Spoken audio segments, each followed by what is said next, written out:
Olivia, you want to test your mic again just real quick? Does it sound good to you guys? All righty. All right. So Olivia, you have your three judges, Adrian, Brandon, and Mark. And you have your timekeeper, Alexis, and she'll try and do her best to get that card up to the camera for you so that you can see it. And then I'm gonna mute myself and stage is yours. All righty. Is it all right if I pin the timekeeper real quick so she's up on my screen? Okay, awesome. Thank you.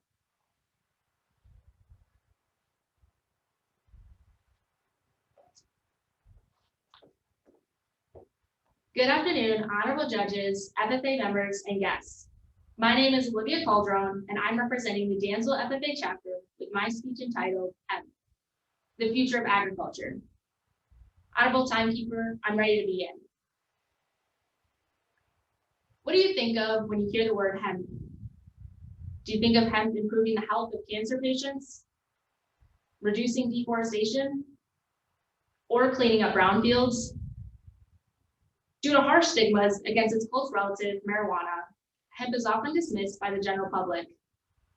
Hemp can be a beneficial, productive, and profitable agricultural commodity. Due to recent changes in legislation and the decriminalization of hemp, producers and consumers in Michigan now have access to growing, selling, and obtaining products from hemp. A huge part of the hemp industry is the production of cannabinoid, or better known as CBD. These products have a very wide range of health benefits. Some of these benefits can help with patients who struggle with chronic pain, anxiety disorders, cancer, and epilepsy. There have been multiple studies over the past few decades on the effectiveness of CBD use in patients. A study done in 2012 by the British Journal of Pharmacology showed that the use of CBD can help suppress the growth of cancer cells, and it promotes their destruction. A study done by the International Journal of Pharmaceutics details another positive breakthrough for cancer patients. It states that the use of CBD can help with the immune system's response to chemotherapy treatment. Another article done by the Neurotherapeutics Journal in 2015 states that the use of CBD can help with people who have symptoms or withdrawal symptoms with opioid addictions. Now that we've talked about the benefits of CBD, we need to discuss the differences between using CBD and hemp's cousin, marijuana. The compound that gives users the euphoric feeling in marijuana is tetrahydrocannabinol, or THC.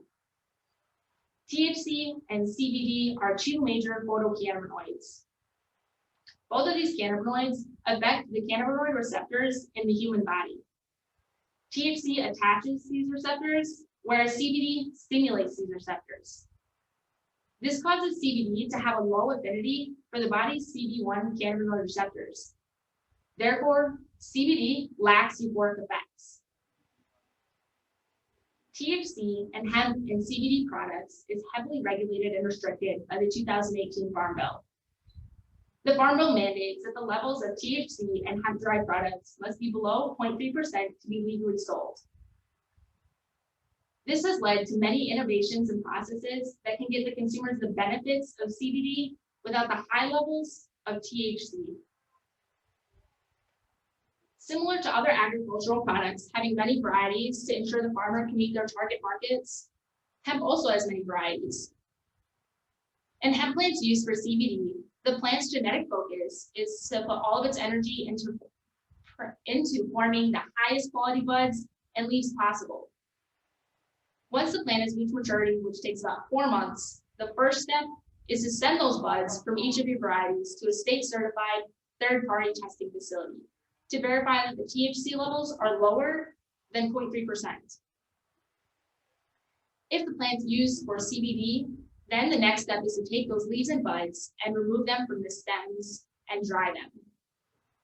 Next, the leaves and buds need to be combined with oil and heated until the original oil has evaporated, leaving only CBD oil, which can be used topically or ingested. There are other health benefits to the hemp plant other than CBD oils. As Americans are looking for more natural, healthy options for getting great nutrients into our bodies, hemp seeds are another great product from the hemp plant. They have a hard outer shell and a soft inside, and they are packed with essential amino acids, proteins, and omega-3 fatty acids, which are nutrients that are constantly needed by our bodies. The hemp heart or hemp seed even has higher level of omega-3s than the soybean. Although harvesting equipment is not advanced enough yet to harvest hemp use for fibers or CBD oils efficiently, farmers can use a combine when harvesting the plant for seed. This makes it easier to produce the plant for seed versus using a plant for CBD oils or fibers. Another resource you can use from the hemp plant is the fibers from their stalks.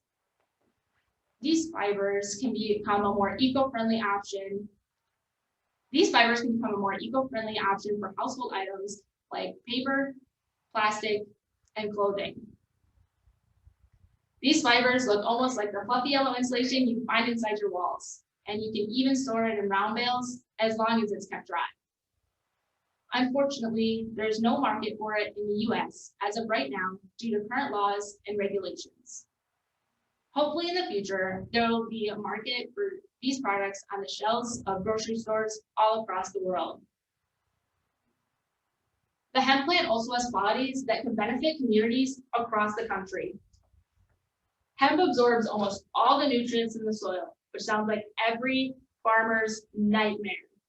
But when I say everything, I mean everything. Hemp can be planted on top of brown fields and absorb almost all of the waste from the soil.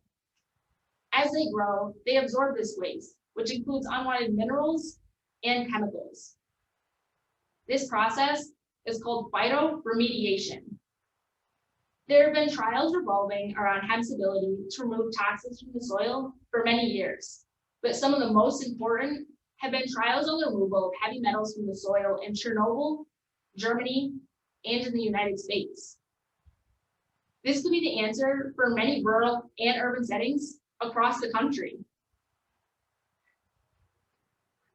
After the decriminalization of hemp in 2018, the number of registered hemp growers across the country increased by over 27%.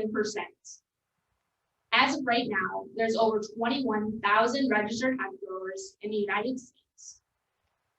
The hemp industry has grown in many ways over the past couple of years, whether it be researching health benefits, improving the production of hemp plants, or researching how hemp can help save our planet. If we as a community can help remove these stigmas against hemp, we can ensure that we will not lose what could be one of the most important agricultural commodities of our time. Madam Timekeeper, that concludes my presentation. I'll now entertain any questions the judges may have.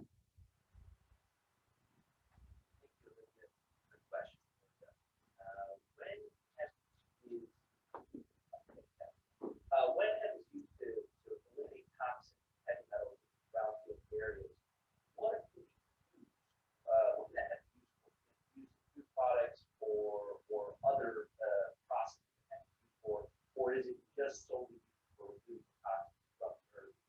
Or is that something So I looked at the different trials in the different areas, and one of them that I really looked into was the University of Colorado did a study on the removal of selenium from the soil, and that was back in 2018, 2019. And what they found was that the plant did show that they had those toxic metals in the soil, and as well as the other two trials in Chernobyl and in Germany, the metals were in the plant and some of the points, and it kind of just depended on what the metals were and what they were trying to remove of the soil.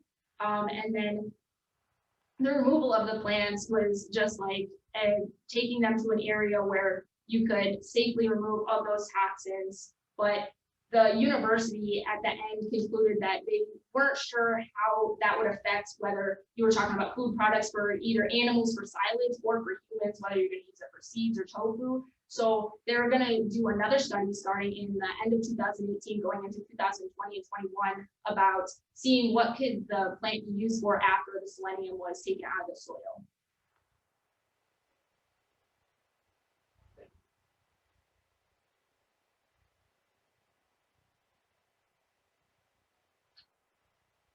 Olivia. I just, as you talked about, there's a lot of misinformation regarding the production of hemp in this industry.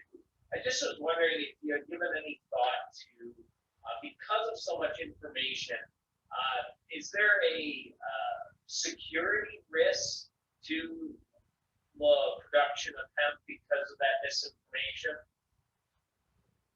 So the security risk of having that misinformation, I think, is a lot of what we deal with on other levels, like with organic foods or GMOs. And I feel like a lot of it is just us really trying to reach out to consumers and other farmers and reaching out to different communities that we can connect with and letting them know the different benefits of these products and making sure we can show them the differences between using hemp and marijuana, just because they are two completely different plants and you can breed just like how we have sweet corn today that we can eat and different corn that we can use for silage. We've bred it to have lower THC levels. So I think really relating it to plants that we have already today, like corn and soybeans that we can consume in whether sweet corn or tofu, and just kind of relating it that way might be able to help remove that stigma and kind of help with that security issue of people worrying about having those high levels of THC in their products.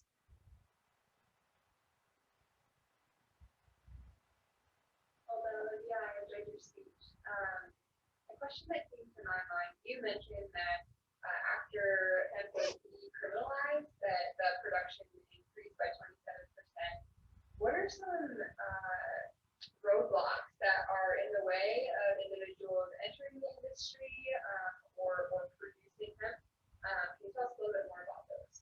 Yeah, for sure. I actually visited a hemp farm down in Ann Arbor. Made by Farmer was the name of it, and we were talking about that. And two of the biggest things is, first off, the financial investment right off the bat. It's just a lot to get into it and to buy the seed and have the land for it, just because they do suck up a lot of nutrients in the soil. So it's a very fertilizing heavy thing. And a lot of right now is you can't really have a finished product and really sell and make a huge profit. So that's one of the hugest things, is you're kind of investing right now as a research standpoint. And then the other thing is it's super labor intensive as of right now. The farm that I visited, they have a huge $500,000 piece of equipment to help dry those leaves and buds that I was talking about in one of my paragraphs. But even when they're doing that, they have to remove the leaves and buds by hand from all of the stalks and actually cut the plants down by hand. So they have workers in the field cutting those down with machetes and then cutting the leaves and buds off with knives in a barn. So it's just an extremely labor intensive job as well as a financially intensive. So it's just a little bit harder for someone that's just kind of wanting to start something up to get into. You had mentioned that the machinery and equipment isn't necessarily there for common use for everyday folks. Are there other countries abroad, maybe Europe, who have had that? All right, thank you, Olivia. I'm going to move you into the finished holding room here. All right.